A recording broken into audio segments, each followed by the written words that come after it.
네, 안녕하세요. 반갑습니다. 오늘은 서진 시스템 최근 공시 무상증자 일정에 대해서 한번 살펴보도록 하겠습니다.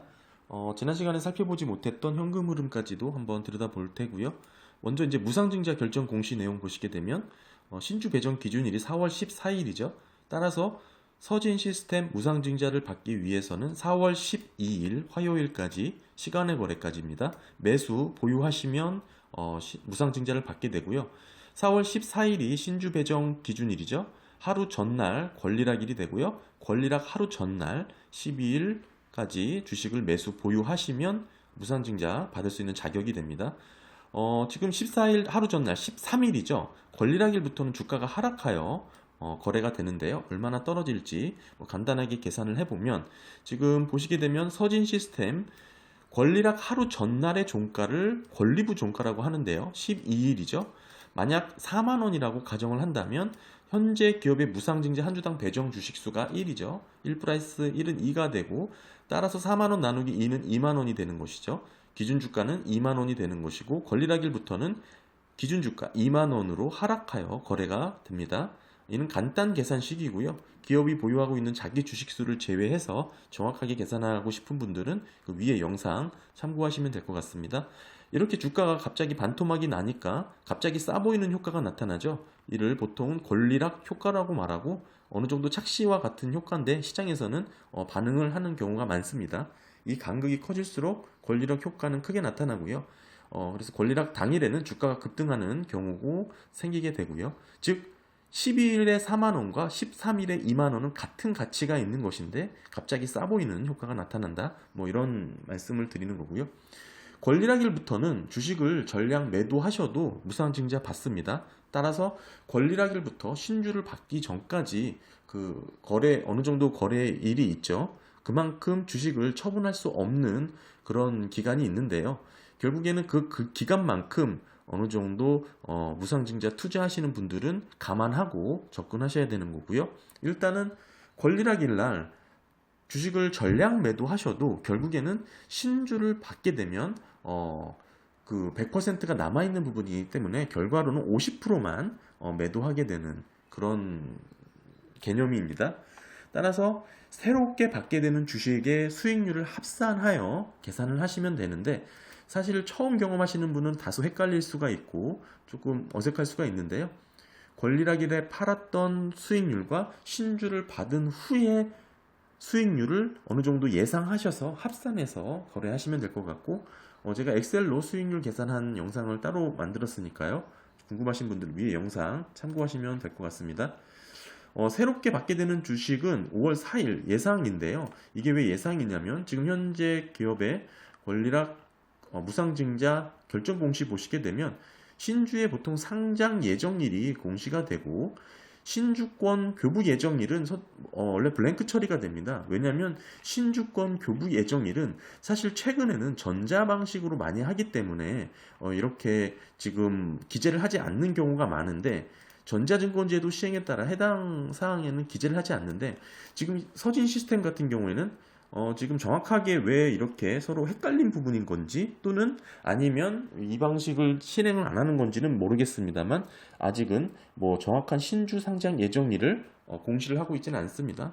대략적으로 5월 4일 정도로 추정 예상을 할 수가 있고요. 특별히 이제 무상증자는 유상증자처럼 별도로 청약하거나 신청하지 않아도 됩니다. 자동으로 보유하고 계셨다면 입고가 되기 때문에 세금 수수료 제외하고 들어옵니다. 영영시 기점으로 보유하신 계좌 보시면 확인하실 수가 있고요. 일단은 지금 서진 시스템에 이제 최근에 제가 기업을 분석한 영상이 있기 때문에 궁금하신 분들은 지금 이 위에 영상 한번 보시면 서진 시스템에 대해서 어느 정도 이해를 하실 수 있을 것 같고요. 그때 이제 가격 전가력은 없고 매출 다각화는 이렇다라는 제목으로 제가 만들었던 영상이니까요. 한번 보시면 도움이 되실 것 같고 지난 시간에 많이 살펴보지 못했던 이 현금 흐름 부분에 대해서 이번에는 21년 결산 보고서를 갖고 한번 들여다보도록 하겠습니다. 일단 손익계산서 보시게 되면 지금 386억 원 흑자 전환된 부분이 있죠. 58억 원 지난 사업연도에는 적자를 보였는데 21년 결산 기준으로 흑자 전환되었습니다. 하지만 영업현금 흐름 보시게 되면 여전히 적자가 이어지고 있습니다. 53억 원 적자를 확인하실 수가 있고요. 심지어 지난 3, 4, 5년도 꾸준히 영업 활동 현금 흐름은 마이너스를 이어오고 있습니다. 물론 2020년 대비 적자폭이 줄어들긴 했지만 당기순이익이 386억 원임에도 지금 영업현금 흐름은 53억 원이나 적자를 기록한 이 원인에 대해서 한번 살펴보면 기업을 조금 더 정확하게 이해할 수 있을 거라고 생각하고요. 일단 지금 조정 내역 보시게 되면 가장 두드러지게 마이너스로 잡힌 부분이 외화 환산 이익이 있죠. 47억 원이 있습니다. 결국에는 당기순이익으로 잡힌 이 이익에 외화 환산 이익이 플러스가 돼서 이렇게 이익으로 47억 원이 잡혔지만 이는 실질 현금이 들어오는 이익이 아니기 때문에 다시 현금 흐름에서는 마이너스로 차감을 해준 것이죠. 결국에는 외화 환산 이익이라는 것은 기업이 보유한 외화의 환율 가치 변동에 따라서 어느 정도 가격이 변동이 일어난 것이고 이익이 47억 원, 손실이 10억 원, 결국엔 손익이 약 37억 원 정도 발생을 한 것이죠. 뭐 장부상 이익일 뿐이고 뭐 회계상 뭐 이익일 뿐입니다. 실제 현금이 들어오지 않기 때문에 현금 흐름에서는 당기 순이익에 포함된 이 이익분을 다시 마이너스로 차감을 해준 것이고요. 같은 논리로 손실이 발생했던 이 10억 원도 실제 현금이 지출된 게 아니기 때문에 다시 더해준 것입니다. 하지만 금액 자체가 그렇게 많이 비중이 있지는 않고요. 중요한 것은 이 운전자본의 변동 내역에 보시면 되는데 결국에는 이 당기순이익은 흑자, 영업현금 흐름이 적자의 원인은 재고자산이 증가했기 때문입니다. 재고자산이 증가 보시게 되면 1950억 원 가량 재고자산이 늘면서 결국에는 이 운전자본 변동으로 마이너스로 잡히게 되죠. 이 원인으로 인해서 결국 영업현금 흐름이 마이너스로 잡히게 되게 되는 원인이 된 것이고요. 간단하게는 재고자산이 늘면 매출 원가가 줄어들고 결국 영업이익이 늘어나게 되죠.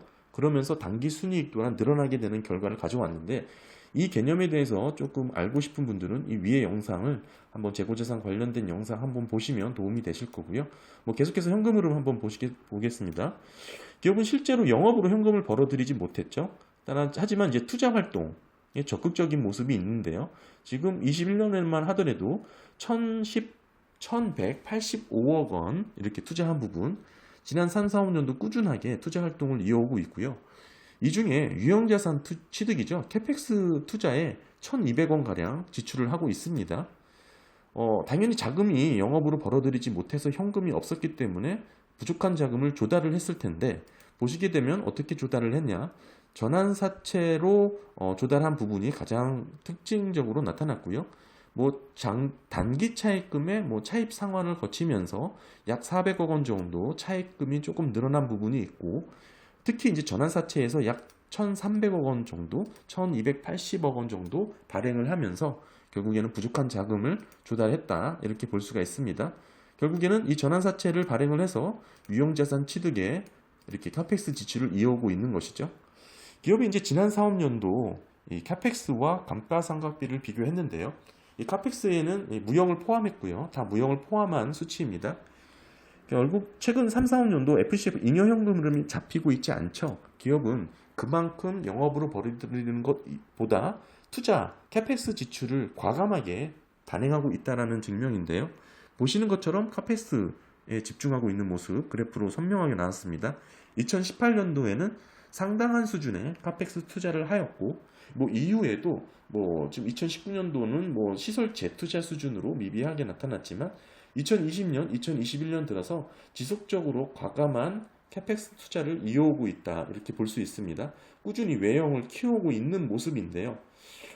이렇게 영업현금 흐름이 당장은 잡히지 않지만 과감한 투자를 지속하고 있는 모습으로 이렇게 이해할 수가 있겠죠.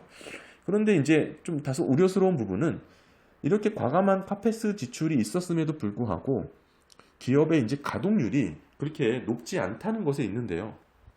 서진 시스템 같은 경우에는 다양한 제품의 이제 생산이 특징이었습니다.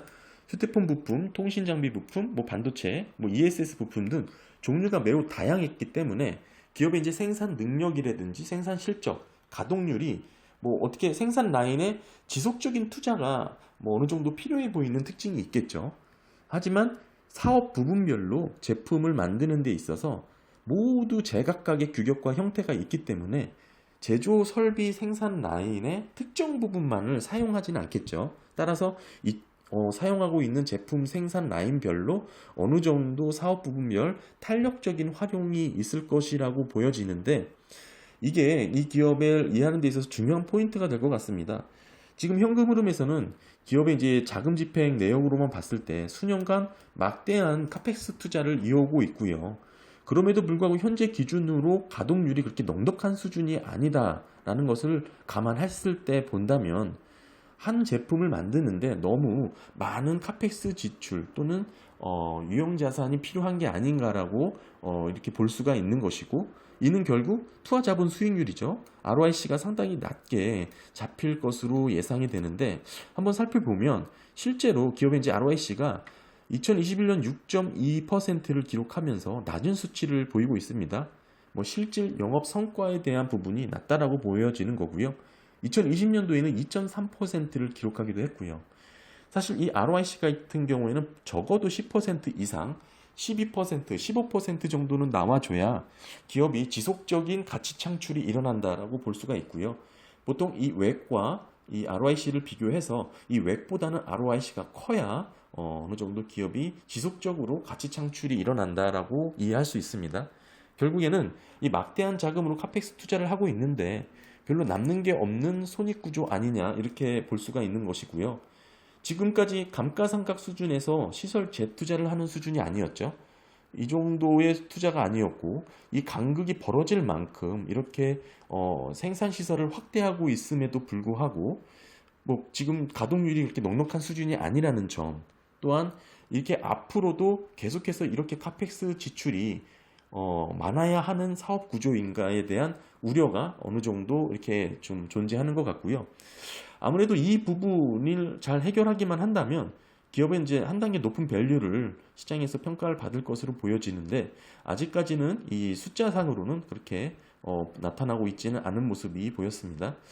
지금 기업은 같은 경우에는 생산 상품, 제품이 워낙 다양하다는 특징이 있기 때문에 이 생산 라인별 다양하게 탄력적으로 활용할 수 있는 이 부분이 관건 같습니다.